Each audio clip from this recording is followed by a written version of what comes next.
Hi, I'm Scott Seaton, Music Director of the North State Symphony, and today I have a very special interview. I'm with Ailsie McEnteggart, and Ailsie is one of our incredible sponsors for our months of music that we've started this year. And we're here just to chat with her and get to know her a little bit better and about her background and how she got involved with the North State Symphony. So Ailsie, great to be with you today. Thank you, Scott. This is our second take because this is the world we live in now, and I had some technical audio difficulties with our first interview, but it's great to be speaking with you again. It's nice to be here again, yes. So let's start out where we started before, and I just want to ask you about your background. Where are you from, and how did you end up here? I am from Tennessee. We share that in common. I'm a native Tennessean. I grew up in Nashville, and I came here because I got a job at Chico State, and I was in the biology department as a faculty member for a number of years. And the way I got involved with the symphony, I attended symphony performances, not all the time, but I certainly did for back to the days of the Chico Symphony as well. But after I retired, somehow I found myself a member of the Chico Guild of the North State Symphony. So how did that start?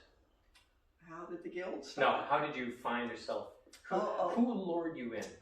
Stephanie Hardy, okay. A former president and a current secretary, a long time and very active and dedicated member. Mm-hmm. And so I went to a meeting and I said, yes, I would join. Mm-hmm. And one of those, strange things, what with sickness and this and that, I found myself the president rather quickly. And you've been president a couple times. I have, yes, I have. And because we're not meeting right now, I guess I'm still the president. Those bylaws that say until further or something or other are suddenly coming into play, I think. Well, and so how long have you been associated with the Guild now? Less than 10 years, I would say. Okay. Since thinking about, I retired in 2010. I think it was after that I joined the Guild. And it's always interesting talking to people who don't have a strong musical background, but you're a biologist, which is a very different field from what I do. But how did you cultivate a love of classical music in your life? Well, as a starter, I would say that there are plenty of musicians who are also scientists in various ways. Oh yeah, but I'm just not one of them. Right. At all. But, piano lessons, and I had relatives who were very, very fine pianists. My mother was a good pianist. And then when I was in elementary school, we would have occasional, I guess once a year, field trips to the Nashville Symphony Orchestra, which did children's concerts. And they were exciting and interesting. And we also had weekly music sessions in grade school and into junior high. And after that, I didn't do high school in music because I really wasn't very good. So it's always been sort of piano? Yeah, piano. And can you play us a nice concerto? No, I don't. I had the piano because I had the room space for the piano, which was my grandmother's piano. So that's the piano. Did you, along the lines of your musical study, and then of course your appreciation for the symphony, did you discover like a line of composers or even a favorite composer that you like more than others? No, I guess that's probably because I'm not a real musician. I'm always very happy with whoever I'm listening to. Lots of Mozart, and of course Chopin with the little piano, all of those pieces. But I like the symphony, so I'm very easy to please in that line. But I love the fact that you always bring in something that's new, because all classical music was modern once upon a time. I love that you said that. That's absolutely true. And so we've got to keep looking for the next classics. Yeah, absolutely. And it's truly important, especially now. We're all experiencing so many different things in the world, and it's important that classical music remains a conduit for the world we're experiencing today, as you know, when we listen to Beethoven or Brahms or Mozart, we're experiencing the world that they lived through their lens. So it's important that we keep that going, so that we have various historical documents and about the craziness that we're living. Yes, it is, and that's one thing I always think about when I'm at a live performance more than when I'm listening to recorded, is the, you know, all the different places where this piece has been played, and all the people who've listened to it, and what did it really sound like on the instruments in 1840 or 1798 or whatever. Right, that's something I like to imagine when I'm listening. Yeah, exactly. All of the time that you've heard the North State Symphony, has there been a particular performance that you most remember, and if so, why? No, I can't single out one, because I do seem to be, I guess I live in the moment. Hey, perfectly fine, perfectly fine. And so I remember it with great pleasure, but picking one out is not something I can do.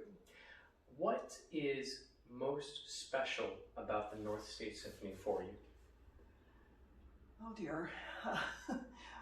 Well, the fact that it's right here, defining here as not just Chico, of course, and that there are all these people who go to some great lengths to come here and play together and provide us with a unique experience when we're hearing a live orchestra.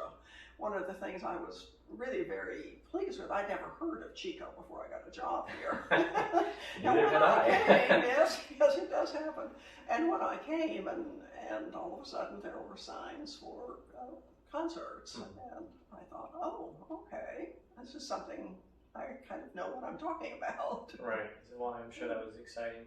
You know, I had no idea what Chico was or where it was, but I was ironically living in a place much smaller and maybe even more obscure than Chico when I was in Minot, North Dakota, but very happy to be in Northern California, especially working with two cities that are so different from each other. Yes.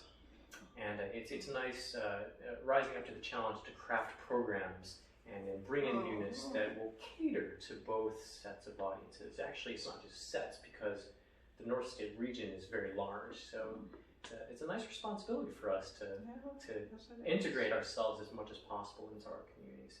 So aside from biology, which is your life, and your support of the arts, what else do you enjoy doing? What are your hobbies? What are your interests outside of these things? Well, in a way, I have biology as a hobby. Now that I'm retired, I just, you know, you can do whatever you want. I can go to seminars, I can read whatever I want. I do have a large yard in which I attempt to make a few things grow, so I enjoy that. And then I have a passion, overwhelming, I guess, at times, for family history. And I spend a lot of time, more time than I should on that, I think. And how did that start? Where did that interest come from? Just my family. People always talked about old people, and I think one thing that I have a brother and a sister, and we talk about it, is we come from a long line of well spread out generations, so that old people were generally dead, and you didn't hear those stories in a lot of cases, and so we kind of like to see what we can find out about the times past. I'm sure you're familiar with Ancestor.com, that whole thing. Yes. My mom actually got me that a couple of years ago. Have you found that to be relatively accurate compared to your studies? Well, I don't do family trees on it. I don't have a family tree. I have a huge city living in my own computer, but I haven't posted it. But I use Ancestry and also the free site, Family Search, a lot in my research, because I look for documents there. Oh, interesting. But I also get irate with all the family trees that have changed something around and errors and such as that. I want my red pencil. I want to grade those papers. You can leave the school, but you can't take the school. Give me a piece of paper and a red pencil, and I'll do something to every word. right. Well, are you going to end today by playing us a nice Rachmaninoff concerto? No, probably not. Next time, right? No, if it's a long time in the future. In a reincarnation, maybe. Well, me too, I hope. But Ailsie, it's been wonderful chatting with you today, and it's so great to have you part of the North State Symphony community. And I look forward to presenting live concerts again. I look forward to the have, presentation. Yeah.